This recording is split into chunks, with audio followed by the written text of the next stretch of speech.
Assalamualaikum warahmatullahi wabarakatuh. Salam dan bahagia.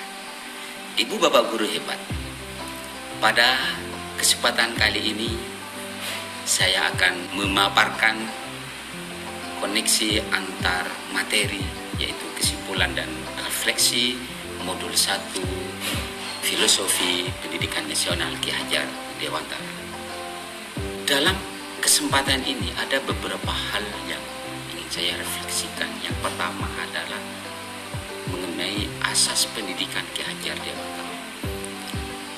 Pengajaran merupakan proses pendidikan dalam memberi ilmu kecakapan hidup anak secara lahir dan batin. Pendidikan memberi tuntunan terhadap segala kekuatan kodrat yang dimiliki anak agar ia mampu mencapai keselamatan dan kebahagiaan yang tertinggi baik sebagai seorang manusia maupun sebagai anggota masyarakat. Ki Hajar Dewantara mengatakan, pendidikan dan pengajaran merupakan usaha persiapan dan persediaan untuk segala kepentingan hidup manusia, baik dalam hidup bermasyarakat maupun hidup berbudaya dalam arti yang seluas-luasnya.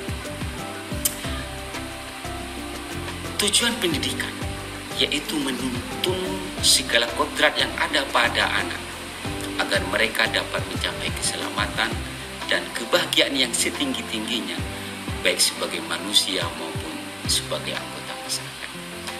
Sebagai pendidik hanya dapat menuntun tumbuh atau hidupnya kekuatan kodrat yang ada pada anak agar dapat memperbaiki lakunya hidup dan tumbuhnya kekuatan kodrat. Menurut Ki Hajar Dewantara, pendidik seperti seorang petani atau tukang kebun. Anak-anak seperti biji tumbuhan yang disemai dan ditanam oleh pak tani atau tukang kebun di lahan yang telah disediakan. Dalam proses menuntun, anak diberi kebebasan, namun pendidik sebagai pamung dalam memberi tuntunan dan arah agar anak tidak kehilangan arah dan membahayakan diri. Selain itu, pendidikan untuk tetap terbuka, namun tetap waspada terhadap perubahan-perubahan yang terjadi.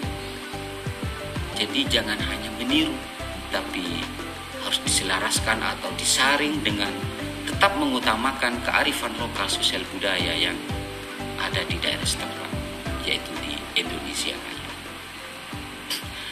Pendidikan bertujuan untuk menuntun, memfasilitasi, membantu anak untuk menebalkan garis samar-samar agar dapat memperbaiki lakunya untuk menjadi manusia sempurna.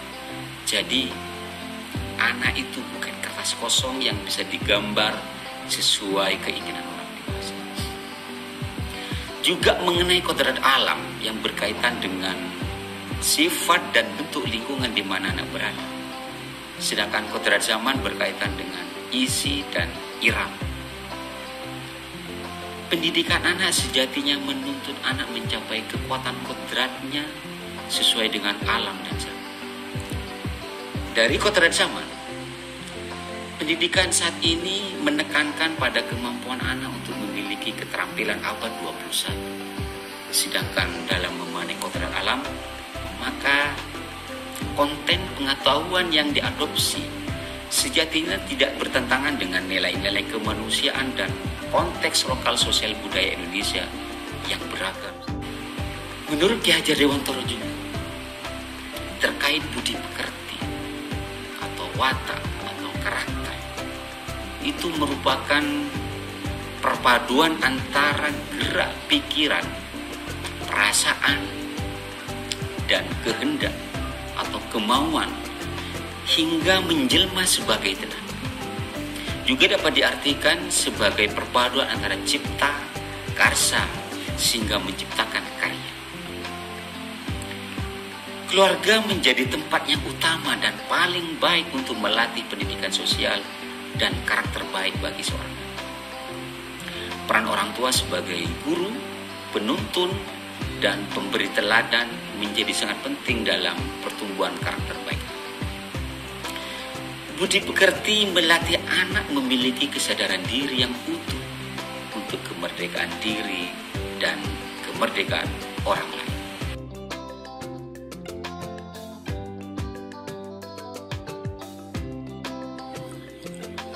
Yang saya percaya tentang murid dan pembelajaran di kelas sebelum saya mempelajari modul 1.1 ini.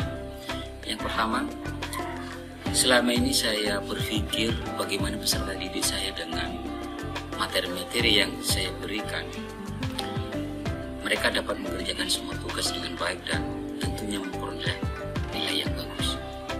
Jika peserta didik mendapat nilai pengetahuan yang memuaskan, maka akan muncul predikat guru yang berprestasi dalam mengerjakan. Sementara jika peserta didik kurang memuaskan, akan berpengaruh kepada prestasi guru dalam mengajar. Untuk itu saya terus berusaha mencari metode yang terbaik dalam kegiatan belajar mengajar agar nilai anak memuaskan. Yang kedua, saya beranggapan tugas saya sebagai seorang guru adalah untuk mentransfer pengetahuan dan keterampilan.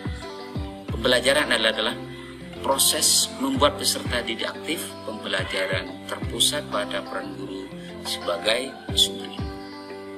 Yang ketiga, saya tidak memahami kebutuhan anak akan kenyamanan belajar dan kemerdekaan belajar. Bagi saya, jika mereka mengikuti seluruh perintah dan tata tertib dalam pengumpulan tugas serta selalu berada dalam kegiatan pembelajaran merupakan suatu keberhasilan. Yang keempat, saya percaya bahwa pendidikan dan pembelajaran menggunakan pendekatan pemberian materi, tugas, dan sanksi merupakan metode yang efektif untuk mendisiplinkan anak dan membiasakan anak untuk bertanggung jawab atas perbuatan. Yang kelima, saya juga sering mengeluh karena ada sebagian anak yang tidak mengumpulkan tugas, sulit diatur dan tidak dapat menyelesaikan tugas tepat waktu. Walaupun soal atau tugas itu sangat mudah dan materi sudah saya jelaskan. Dan yang terakhir, hasil belajar yang sesuai dengan KKM atau di atas KKM merupakan suatu prestasi.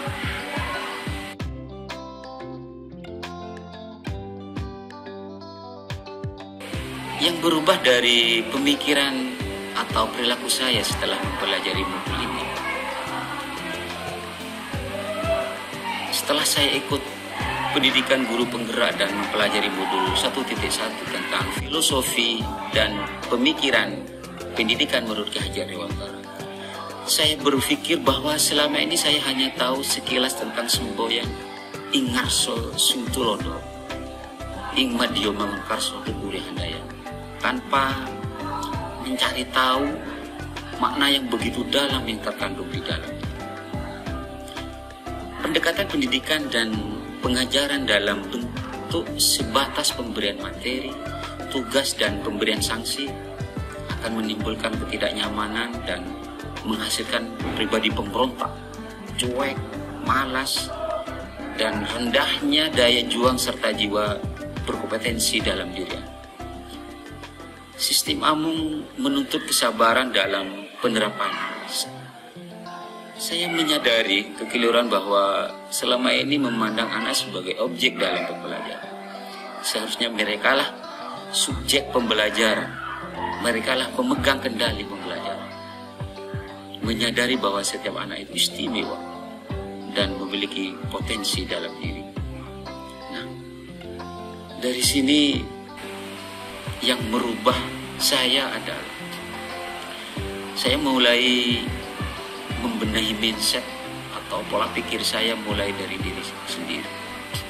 Dengan begitu saya berusaha memberikan teladan yang baik dari cara bersikap dan bertutur kata.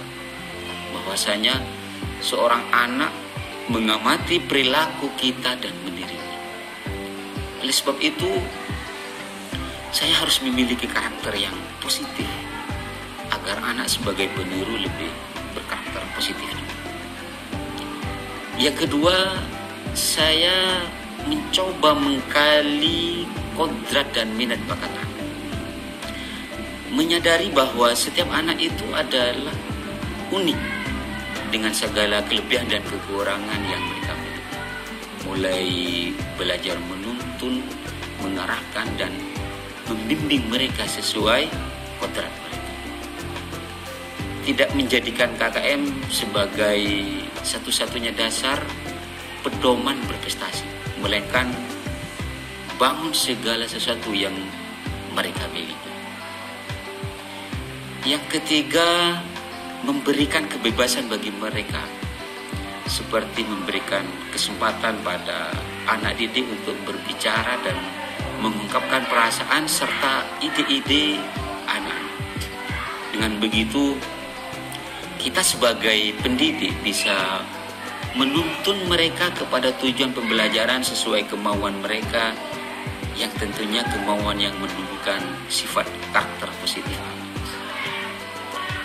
Yang keempat, saya berusaha menjadi guru, menjadi bapak, teman, sahabat, dan fasilitator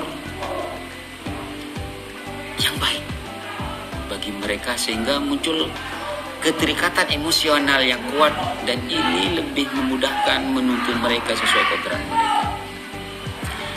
Yang kelima, saya tidak menerapkan sanksi atau teguran tegas kepada anak didik, karena ini lebih membuat mereka tertekan dan tidak merdeka. Berusaha menjadi penyejuk bagi mereka yang dapat mengemungi mereka setiap saat, baik dalam keadaan yang senang maupun kondisi susah. Yang keenam, apapun tindakan yang dilakukan pendidik harus berorientasi kepada anak. Demi kepentingan mereka, anak adalah subjek, teman belajar, karena sejatinya pendidik juga belajar dari peserta didik.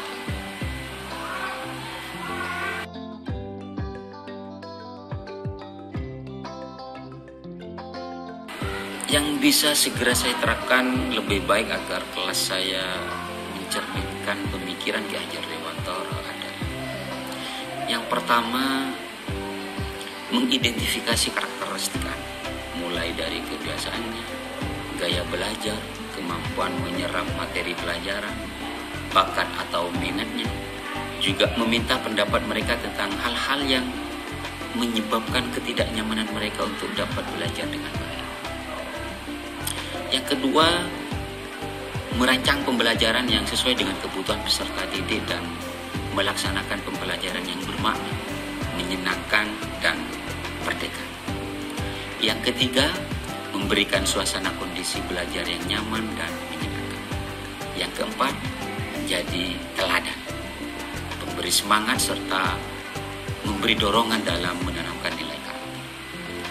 Yang kelima, melakukan pembiasaan dalam mengucapkan kata maaf, tolong, dan terima kasih sebagai bagian dari penanaman dan penguatan karakter.